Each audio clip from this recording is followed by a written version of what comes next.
He's getting my vote for MVP. Shai Gilgeous-Alexander should be the NBA MVP. I know where you're going. Do you think that Jokic should be the MVP?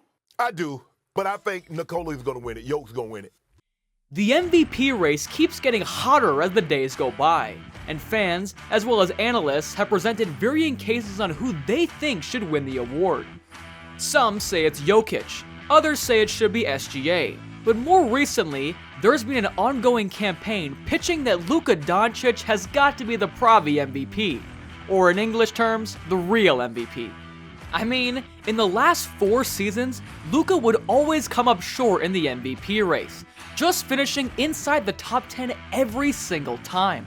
But this season, his case to win the award looks pretty solid in terms of numbers and the eye test, as he just put up one of the most insanely efficient regular season runs in history. And according to his boss, Mark Cuban, here's another solid reason why it's a no-brainer that Luka should win the MVP. And I quote, "We didn't have a great start to the season, but we finished great. Luka was everything to that.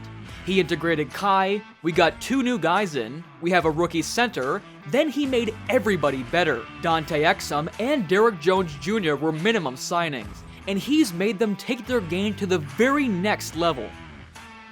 Now, while Cuban sounded like he was just trying to get sympathy votes for his guy, everything that he said was actually true, which I'll expound later on. I mean, aside from appearing in at least 65 games this season, the criteria of winning the MVP award has never really been established throughout the years. Although the stats play a huge part of the equation, the numbers alone don't really capture the entire essence of being valuable, which is why the NBA just leaves the decision-making in the hands of 100 sports writers and journalists, with each of which having their own sets of subjective biases toward each MVP candidate they're about to vote. Anyway, regardless of this flawed aspect, I think Luka has done more than enough to sway the votes in his favor, and in this video, I'll be laying out the cold, hard facts, as well as some strong arguments as to why Luka Doncic should be the unanimous MVP. Well, let's kick things off by comparing his traditional box score numbers to his closest contemporaries. In terms of points, Luka's not only ahead of both of them, but he also leads everyone else in the league with just a tick shy of 34 points a ball game. And then, when it comes to assists, he's also ahead of them, averaging 10.9 a ball game, which also ranks second best in the entire league. Then, for the rest of the stats, like rebounds and blocks, Jokic is edging him a bit in these specific categories, while both of them are virtually tied in terms of steals, with SGA surpassing both of them, averaging 2 steals a ball game. Now, if we're gonna weigh and average the rankings of each of their stats, it's easy to say that Luka and Jokic are virtually neck and neck in terms of traditional box score numbers, while SGA is lagging behind at solo third. However, if we're gonna take a deeper dive than this and have a look at their advanced stats, there's actually no need to make a comparison chart, cause the Joker basically dominates almost every advanced stat and metric available right now. So, with this in mind, I have Jokic just slightly ahead of Luka, followed by SGA, when we talk about the numbers game. While this is the case, their individual stats, as I mentioned earlier, is just one part of the MVP equation. And to really get to the bottom of this, we have to consider the impact of those stats relative to the success of their respective teams. Now, with regard to this aspect, both Jokic and SGA have produced a winning season for each of their squads, finishing as the first and second seeds in the West, with an identical record of 57 wins and 25 losses. Meanwhile, as for Luka, he only managed to help the Mavs win 50 games, which is not that bad either. With this in mind, we can easily say that both SGA and Jokic had the advantage over Luka in this aspect. However, here's the thing. The season award that they're all fighting for is about being the most valuable player of the regular season. Based on my own interpretation and understanding of the word valuable in this particular context, it simply means that the winner should be the player that their respective teams can't afford to lose at all costs, because without him, the entire system would simply collapse and not function at a high level. And to me, this is where Cuban's quote from earlier makes a lot of sense.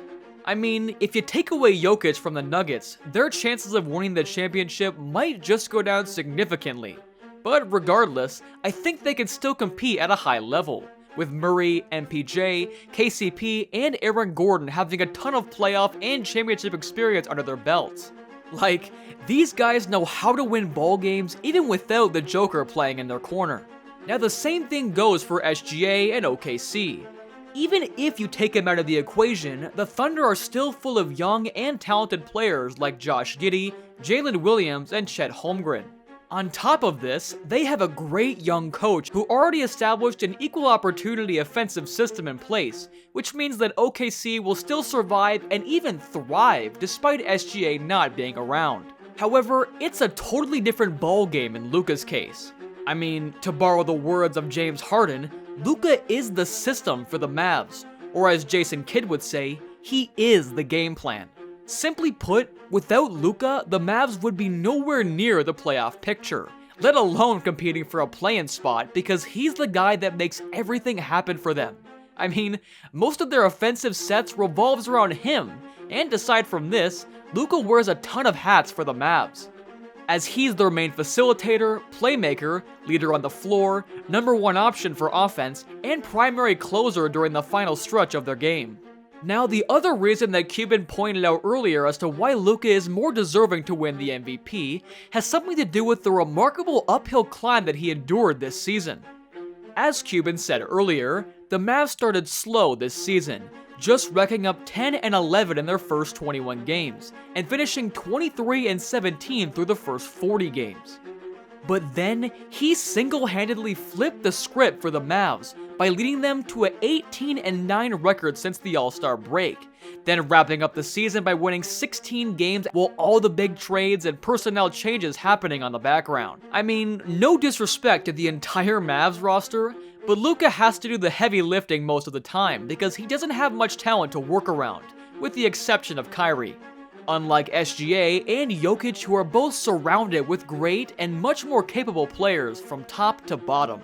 The point that I'm trying to make here is that the reason why Jokic and SGA share the top spot in the West is because overall, they have better teammates than Luka, which is why I ultimately think that Luka is far more valuable than those two. Because even before they traded for Gafford and PJ Washington, he carried the Mavs on his back to keep their season alive, and then he managed to turn things around for them in the second half of the season, all the way to closing out the season with 50 wins. In short, Luka went through a tougher road than Jokic and SGA, all the while being the best player on his team. And to further solidify his case, he just put up a crazy season that will go down as one of the best ones in history, by having unforgettable performances night after night while smashing a ton of long-standing records along the way.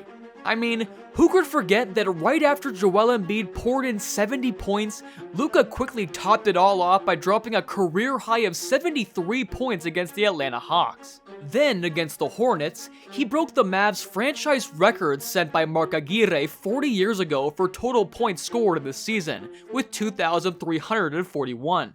And finally, in case you're unaware, Luka now holds the record for having the highest points, rebounds, and assists career numbers since the NBA-ABA merger. With all this information taken into account, combined with his individual numbers while factoring team success, I think all points lead to Luka bagging his first MVP, cause there's no question that he completely dominated this season in terms of stats and eye test, with winning in mind. Anyway, do you agree with me on this? And if not, who do you think should be MVP instead? Let me know your thoughts on this by putting your comments below. If you enjoyed this video, please hit the thumbs up button, and if you want to see more NBA content like this, be sure to hit subscribe and tap the bell icon so you'll be in the loop when the next video drops. Until then, thanks for watching, and see you next time.